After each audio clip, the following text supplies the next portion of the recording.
For years now, I've wanted to fall asleep. The sort of slipping off, the giving up, the falling part of sleep. Now, sleeping is the last thing I want to do. I'm with Marla in room 8G at the Regent Hotel. With all the old people and junkies shut up in their little rooms here, somehow my pacing desperation seems sort of normal and expected. Here, Marla says, while she's sitting cross-legged on her bed and punching a half-dozen wake-up pills out of their plastic blister card. I used to date a guy who had terrible nightmares. He hated to sleep, too. What happened to the guy she was dating? Oh, he died. Heart attack. Overdose. Way too many amphetamines, Marla said. He was only 19. Thanks for sharing. When we walked into the hotel, the guy at the lobby desk had half his hair torn out at the roots. His scalp, raw and scabbed, he saluted me. The seniors watching television in the lobby all turned to see who I was when the guy at the desk called me sir. Good evening, sir. Right now, I can imagine him calling some Project Mayhem headquarters and reporting my whereabouts. They'll have a wall map of the city and trace my movements with little push pins. I feel tagged, like a migrating goose on Wild Kingdom. They're all spying on me, keeping tabs. You can take all 6 of these and not get sick to your stomach, Marla says, but you have to take them by putting them up your butt. Ah, this is pleasant, Marla says. I'm not making this up. We can get something stronger later, some real drugs like crosstops or black beauties or alligators. I'm not putting these pills up my ass. Then only take 2. Where are we going to go? Bowling. It's open all night and they won't let you sleep there. Everywhere we go, I say, guys on the street think I'm Tyler Durden. Is that why the bus driver let us ride for free? Yeah, and that's why the 2 guys on the bus gave us their seats. So, what's your point? I don't think it's enough to just hide out. We have to do something to get rid of Tyler. I dated a guy once who liked to wear my clothes, Marla says. You know, dresses, hats with veils. We could dress you up and sneak you around. I'm not cross-dressing, and I'm not putting pills up my ass. It gets worse, Marla says. I dated a guy once who wanted me to fake a lesbian scene with his blow-up doll. I can imagine myself becoming one of Marla's stories. I dated a guy once who was a split personality. I dated this other guy who used one of those penis enlargement systems. I ask, what time is it? 4 a.m. In another 3 hours, I have to be at work. Take your pills, Marla says. You being Tyler Durden and all, they'll probably let us bowl for free. Hey, before we get rid of Tyler, can we go shopping? We could get a nice car, some clothes, some CDs. There is an upside to all this free stuff. Marla. Okay, forget it. That old saying about how you always kill the thing you love? Well, it works both ways. And it does work both ways. This morning I went to work and there were police barricades between the building and the parking lot, with the police at the front doors taking statements from the people I work with. Everybody milling around. I didn't even get off the bus. I am Joe's cold sweat. From the bus, I can see the floor-to-ceiling windows on the 3rd floor of my office building are blown out, and inside a fireman in a dirty yellow slicker is whacking at a burnt panel in the suspended ceiling. A smoldering desk inches out of the broken window, pushed by 2 firemen. Then the desk tilts and slides and falls the quick 3 stories to the sidewalk and lands with more of a feeling than a sound. Breaks open and it's still smoking. I am the pit of Joe's stomach. It's my desk. I know my boss is dead. The 3 ways to make napalm. I knew Tyler was going to kill my boss. The second I smelled gasoline on my hands, when I said I wanted out of my job, I was giving him permission. Be my guest. Kill my boss. Oh, Tyler. I know a computer blew up. I know this because Tyler knows this. I don't want to know this, but you use a jeweler's drill to drill a hole through the top of a computer monitor. All the space monkeys know this. I typed up Tyler's notes. This is a new version of the light bulb bomb where you drill a hole in a light bulb and fill the bulb with gasoline. Plug the hole with wax or silicone, then screw the bulb into a socket and let someone walk into the room and throw the switch. A computer tube can hold a lot more gasoline than a light bulb. A cathode ray tube, CRT, You either remove the plastic housing around the tube, this is easy enough, or you work through the vent panels in the top of the housing. First, you have to unplug the monitor from the power source and from the computer. This would also work with a television. Just understand, if there's a spark, even static electricity from the carpet, you're dead. Screaming, burned alive dead. A cathode ray tube can hold 300 volts of passive electrical storage, so use a hefty screwdriver across the main power supply capacitor first. If you're dead at this point, you didn't use an insulated screwdriver. There's a vacuum inside the cathode ray tube, so the moment you drill through, the tube will suck air, sort of inhale a little whistle of it. Ream the little hole with a larger bit, then a larger bit, until you can put the tip of a funnel into the hole. Then, fill the tube with your choice of explosive. Homemade napalm is good. Gasoline, or gasoline mixed with frozen orange juice concentrate, or cat litter. A sort of fun explosive is potassium permanganate mixed with powdered sugar. The idea is to mix one ingredient that will burn very fast with a second ingredient that will supply enough oxygen for that burning. This burns so fast it's an explosion. Barium peroxide and zinc dust, ammonium nitrate and powdered aluminum, the nouvelle cuisine of anarchy. Barium nitrate in a sauce of sulfur and garnished with charcoal. That's your basic gunpowder. Bon appetit. Pack the computer monitor full of this, and when someone turns on the power, this is 5 or 6 pounds of gunpowder exploding in their face. The problem is, I sort of liked my boss. If you're male and you're Christian and living in America, your father is your model for God. And sometimes you find your father in your career. Except Tyler didn't like my boss. The police will be looking for me. I was the last person out of the building last Friday night. I woke up at my desk with my breath condensed on the desktop and Tyler on the telephone telling me, "Go outside. We have a car." We have a Cadillac. The gasoline was still on my hands. The Fight Club mechanic asked, "What will you wish you'd done before you died?" I wanted out of my job. I was giving Tyler permission. Be my guest. Kill my boss. From my exploded office, I ride the bus to the gravel turnaround point at the end of the line. This is where the subdivisions peter out to vacant lots and plowed fields. The driver takes out a sack lunch and a thermos and watches me in his overhead mirror. I'm trying to figure where I can go that the cops won't be looking for me. From the back of the bus, I can see maybe 20 people sitting between me and the driver. I count the backs of 20 heads. 20 shaved heads. The driver twists around in his seat and calls to me in the back seat. "Mr. Durden, sir, I really admire what you're doing." I've never seen him before. "Yeah, have to forgive me for this," the driver says. "The committee says this is your own idea, sir." The shaved heads turn around one after another. Then one by one they stand. One's got a rag in his hand and you can smell the ether. The closest one has a hunting knife. The one with the knife is the Fight Club mechanic. "You're a brave man," the bus driver says, "to make yourself a homework assignment." The mechanic tells the bus driver, "Shut up, and the lookout doesn't say shit." You know one of the space monkeys has a rubber band to wrap around your nuts. They fill up the front of the bus.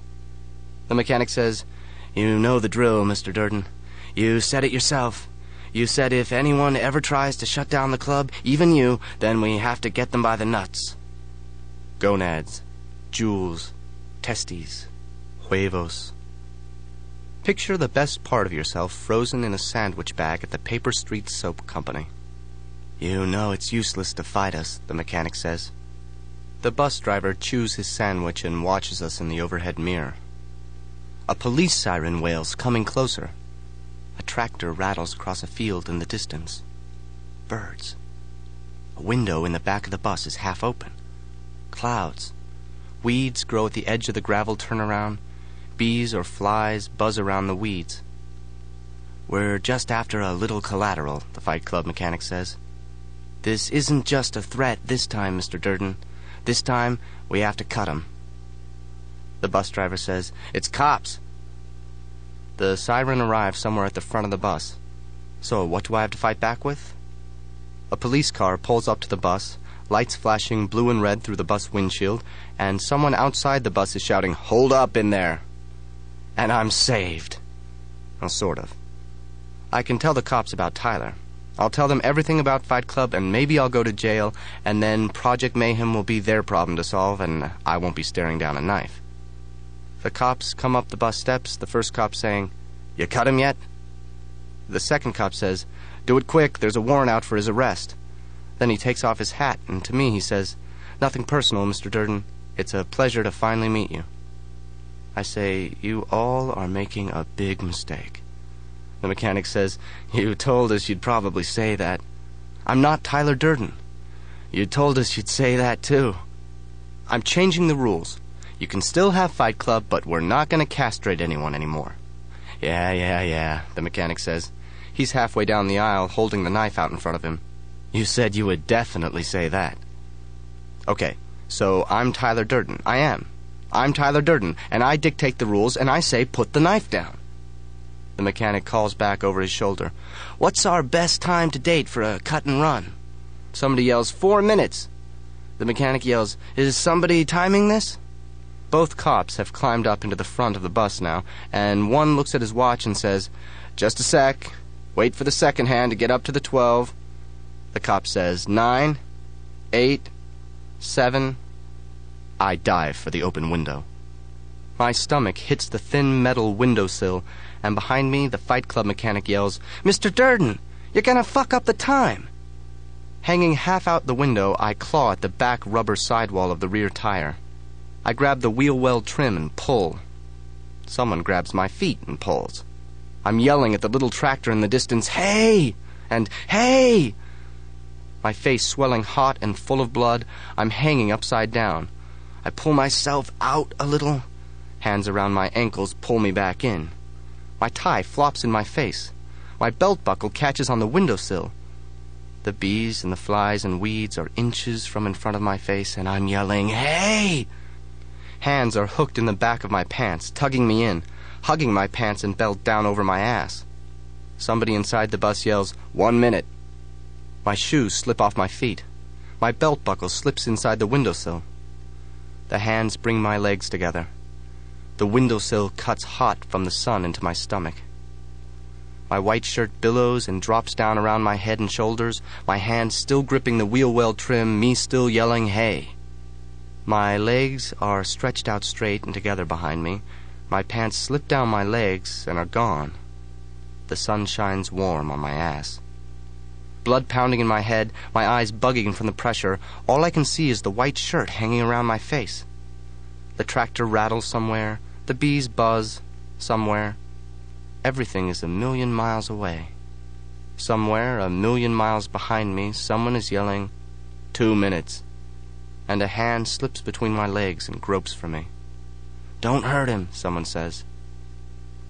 The hands around my ankles are 1,000,000 miles away. Picture them at the end of a long, long road. Guided meditation. Don't picture the windowsill as a dull, hot knife slitting open your belly. Don't picture a team of men tug-of-warring your legs apart. 1,000,000 miles away, a bazillion miles away, a rough, warm hand wraps around the base of you and pulls you back. And something is holding you tight, tighter, tighter. A rubber band. You're in Ireland. You're in Fight Club. You're at work. You're anywhere but here. 3 minutes. Somebody far, far away yells, "You know the speech, Mr. Durden. Don't fuck with Fight Club." The warm hand is cupped under you, the cold tip of the knife. An arm wraps around your chest. Therapeutic physical contact. Hug time. And the ether presses your nose and mouth hard. Then nothing. Less than nothing. Oblivion. The exploded shell of my burned-out condo is outer space black and devastated in the night above the little lights of the city. With the windows gone, a yellow ribbon of police crime scene tape twists and swings at the edge of the 15-story drop. I wake up on the concrete subfloor. There was maple flooring once.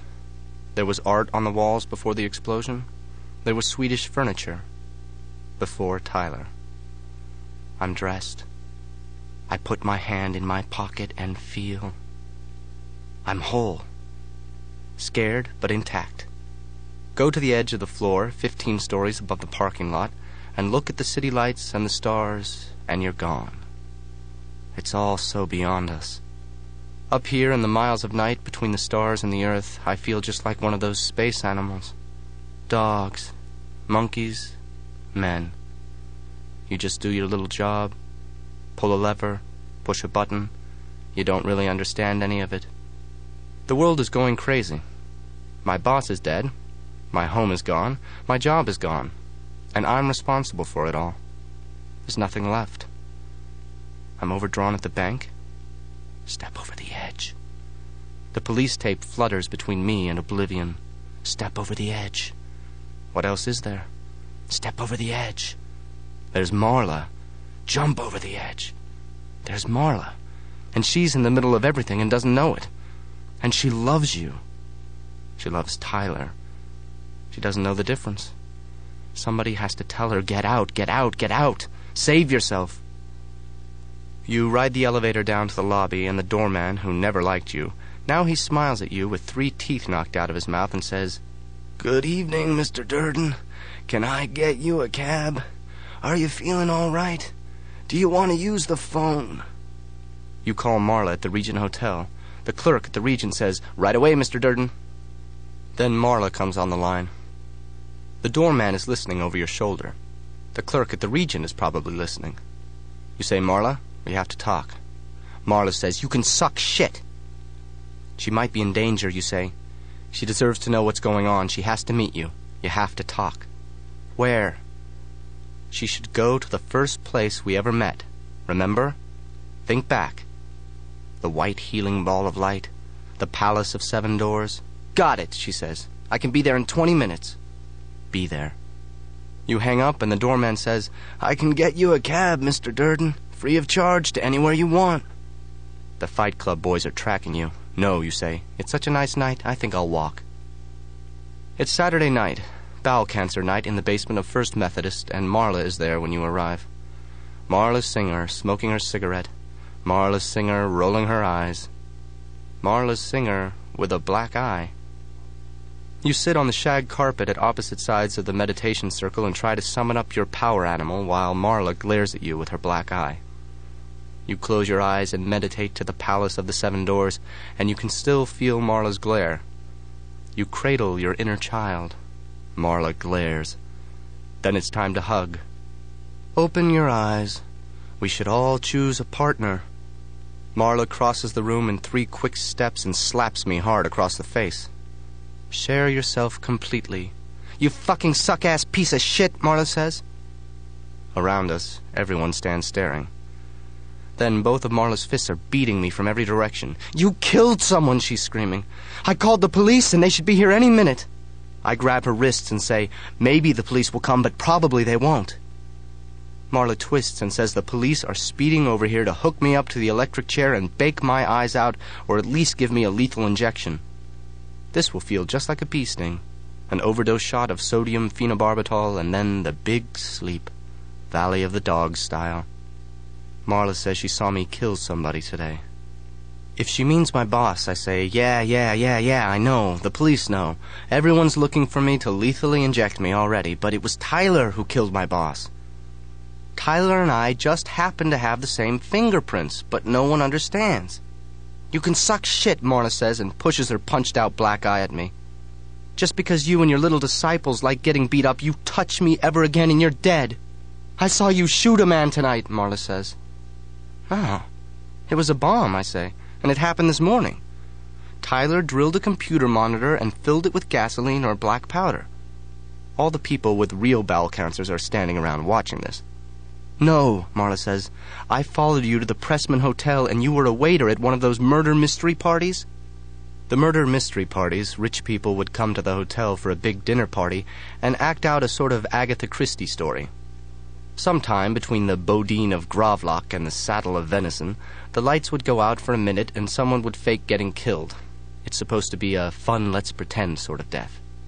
The rest of the meal, the guests would get drunk and eat their Madeira consommé and try to find clues to who among them was a psychotic killer. Marla yells, "You shot the mayor's special envoy on recycling." Tyler shot the mayor's special envoy on whatever. Marla says, "And you don't even have cancer." It happens that fast. Snap your fingers. Everyone's looking. I yell, "You don't have cancer either." "He's been coming here for 2 years," Marla shouts, "and he doesn't have anything. I'm trying to save your life." "What? Why does my life need saving?" "Because you've been following me. Because you followed me tonight. Because you saw Tyler Durden kill someone, and Tyler will kill anybody who threatens Project Mayhem." Everybody in the room looks snapped out of their little tragedies, their little cancer thing. Even the people on pain meds look wide-eyed and alert. I say to the crowd, "I'm sorry. I never meant any harm. We should go. We should talk about this outside." Everybody goes, "No, stay. What else?" "I didn't kill anybody," I say. "I'm not Tyler Durden. He's the other side of my split personality." I say, "Has anyone here seen the movie Sybil?" Marla says, "So who's going to kill me?" "Tyler." "You?" "Tyler," I say, "but I can take care of Tyler. You just have to watch out for the members of Project Mayhem. Tyler might have given them orders to follow you or kidnap you or something." Why should I believe any of this? It happens that fast. I say, "Because I think I like you." Marla says, "Not love?" This is a cheesy enough moment. I say, "Don't push it." Everybody watching smiles. I have to go. I have to get out of here, I say. Watch out for guys with shaved heads or guys who look beat up, black eyes, missing teeth, that sort of thing. And Marla says, "So where are you going?" I have to take care of Tyler Durden. His name was Patrick Madden, and he was the mayor's special envoy on recycling. His name was Patrick Madden, and he was an enemy of Project Mayhem. I walk out into the night around First Methodist, and it's all coming back to me. All the things that Tyler knows are all coming back to me. Patrick Madden was compiling a list of bars where fight clubs met. All of a sudden, I know how to run a movie projector. I know how to break locks and how Tyler had rented the house on Paper Street just before he revealed himself to me at the beach. I know why Tyler had occurred. Tyler loved Marla. From the first night I met her, Tyler or some part of me had needed a way to be with Marla. Not that any of this matters. Not now. But all the details are coming back to me as I walk through the night to the closest fight club. There's a fight club in the basement of the Armory Bar on Saturday nights. You can probably find it on the list Patrick Madden was compiling. Poor, dead Patrick Madden. Tonight, I go to the Armory Bar, and the crowds part zipper style when I walk in. To everybody there, I am Tyler Durden, the great and powerful, God and Father. All around me, I hear, "Good evening, sir. Welcome to Fight Club, sir. Thank you for joining us, sir." Me, my monster face just starting to heal, the hole in my face smiling through my cheek, a frown on my real mouth. Because I'm Tyler Durden and you can kiss my ass, I register to fight every guy in the club that night. 50 fights. 1 fight at a time.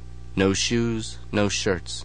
The fights go on as long as they have to, and if Tyler loves Marla, I love Marla. And what happens doesn't happen in words. I want to smother all the French beaches I'll never see. Imagine stalking elk through the damp canyon forests around Rockefeller Center. The first fight I get, the guy gets me in a full Nelson and rams my face, rams my cheek, rams the hole in my cheek into the concrete floor until my teeth inside snap off and plant their jagged roots into my tongue. Now I can remember Patrick Madden, dead on the floor, his little figurine of a wife, just a little girl with a chignon. His wife giggled and tried to pour champagne between her dead husband's lips. The wife said the fake blood was too red. Mrs. Patrick Madden put 2 fingers in the blood pooled next to her husband, and then put the fingers in her mouth. The teeth planted in my tongue, I taste the blood. Mrs. Patrick Madden tasted the blood. I remember being there on the outskirts of the murder mystery party with the space monkey waiter standing bodyguard around me. Marla, in her dress with a wallpaper pattern of dark roses, watched from the other side of the ballroom. My second fight, the guy puts a knee between my shoulder blades. The guy pulls both my arms together behind my back and slams my chest into the concrete floor. My collarbone on one side, I hear it snap. I would do the Elgin marbles with a sledgehammer and wipe my ass with the Mona Lisa.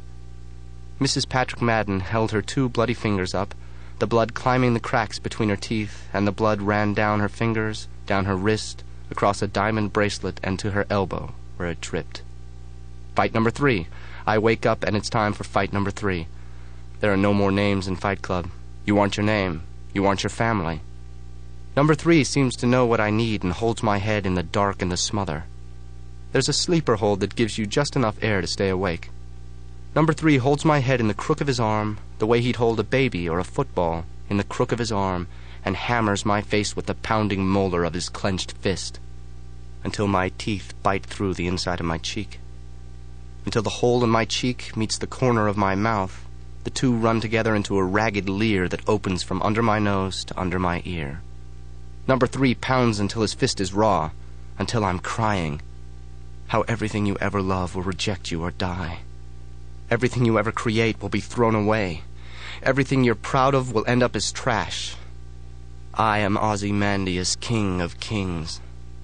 One more punch and my teeth click shut on my tongue. Half of my tongue drops to the floor and gets kicked away.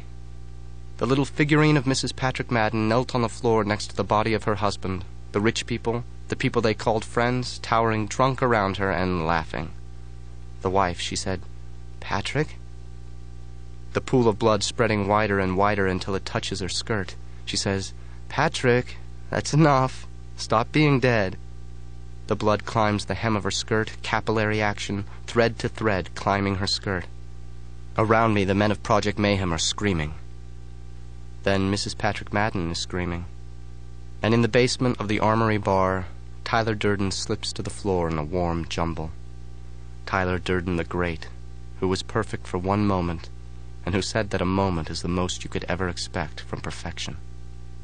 And the fight goes on because I want to be dead. Because only in death do we have names. Only in death are we no longer part of Project Mayhem. Tyler's standing there, perfectly handsome and an angel in his everything blonde way. My will to live amazes me. Me, I'm a bloody tissue sample dried on a bare mattress in my room at the Paper Street Soap Company. Everything in my room is gone. My mirror with a picture of my foot from when I had cancer for 10 minutes, worse than cancer. The mirror is gone. The closet door is open, and my 6 white shirts, black pants, underwear, socks, and shoes are gone. Tyler says, "Get up." Under and behind and inside everything I took for granted, something horrible has been growing. Everything has fallen apart. The space monkeys are cleared out. Everything is relocated, the liposuction fat, the bunk beds, the money, especially the money. Only the garden is left behind and the rented house. Tyler says, "The last thing we have to do is your martyrdom thing, your big death thing." Not like death as a sad downer thing. This was going to be death as a cheery, empowering thing. "Oh, Tyler, I hurt. Just kill me here." "Get up." "Kill me already. Kill me. Kill me. Kill me. Kill me." "It has to be big," Tyler says. "Picture this. You on top of the world's tallest building, the whole building taken over by Project Mayhem. Smoke rolling out the windows, desks falling into the crowds on the street. A real opera of a death. That's what you're gonna get." I say, "No. You've used me enough. If you don't cooperate, we'll go after Marla." I say, "Lead the way." "Now get the fuck out of bed," Tyler said, "and get your ass into the fucking car." So, Tyler and I are up on top of the Parker Morris building with a gun stuck in my mouth. We're down to our last 10 minutes. The Parker Morris building won't be here in 10 minutes. I know this because Tyler knows this. The barrel of the gun pressed against the back of my throat, Tyler says, "We won't really die." I tongue the gun barrel into my surviving cheek and say, "Tyler, you're thinking of vampires." We're down to our last 8 minutes. The gun is just in case the police helicopters get here sooner. To God, this looks like one man alone holding a gun in his own mouth, but it's Tyler holding the gun and it's my life. You take a 98% concentration of fuming nitric acid and add the acid to 3 times that amount of sulfuric acid. You have nitroglycerin. 7 minutes. Mix the nitro with sawdust and you have a nice plastic explosive. A lot of the space monkeys mix their nitro with cotton and add Epsom salts as a sulfate. This works too. Some monkeys, they use paraffin mixed with nitro. Paraffin has never, ever worked for me. 4 minutes. Tyler and me at the edge of the roof, the gun in my mouth. I'm wondering how clean this gun is. 3 minutes. Then somebody yells, "Wait!" And it's Marla coming toward us across the roof. Marla's coming toward me. Just me, because Tyler's gone. Poof. Tyler's my hallucination, not hers. Fast as a magic trick, Tyler's disappeared. And now I'm just one man holding a gun in my mouth. "We followed you," Marla yells. "All the people from the support group. You don't have to do this. Put the gun down." Behind Marla, all the bowel cancers, the brain parasites, the melanoma people, the tuberculosis people are walking, limping, wheelchairing toward me. They're saying, "Wait." Their voices come to me on the cold wind saying, "Stop. And we can help you. Let us help you." Across the sky comes the whop, whop, whop of police helicopters. I yell, "Go! Get out of here! The building is going to explode!" Marla yells, "We know." This is like a total epiphany moment for me. "I'm not killing myself," I yell. "I'm killing Tyler." I am Joe's hard drive. I remember everything. "It's not love or anything," Marla shouts, "but I think I like you too." 1 minute. Marla likes Tyler. "No, I like you," Marla shouts. "I know the difference." And nothing. Nothing explodes.